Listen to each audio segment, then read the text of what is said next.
लोकशाहीचा बुलंद आवाज, रिपब्लिकन वार्ता, महाराष्ट्र. नाशिकमध्ये कर्णकर्कश बुलेटवर पोलिसांचा दणका. 192 मॉडिफाईड सायलेन्सर जप्त.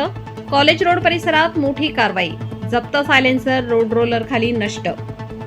नाशिक शहरात कर्णकर्कश आवाज करणाऱ्या बुलेट मोटारसायकलींवर पोलिसांनी मोठी कारवाई करत तब्बल 192 मॉडिफाईड सायलेन्सर जप्त केलेत. ही कारवाई 30 एप्रिल 2026 रोजी सकाळच्या सुमारास कॉलेज रोड परिसरात राबवण्यात आली. गंगापूर पोलीस ठाणे आणि कॉलेज रोड पोलीस ठाणे यांच्या मार्गदर्शनाखाली ही मोहीम राबवण्यात आली. वाहतूक नियमांचे उल्लंघन करत बुलेट मोटारसायकलींना बेकायदेशीरित्या मॉडिफाईड सायलेन्सर बसवून मोठ्या आवाजात वाहन चालवणाऱ्या चालकांविरोधात पोलिसांनी कडक पावले उचलली आहेत. कारवाई दरम्यान पोलिसांनी वाहनांची तपासणी करून नियमभंग करणाऱ्या वाहनांवर कारवाई केली आणि मॉडिफाईड सायलेन्सर जप्त केले.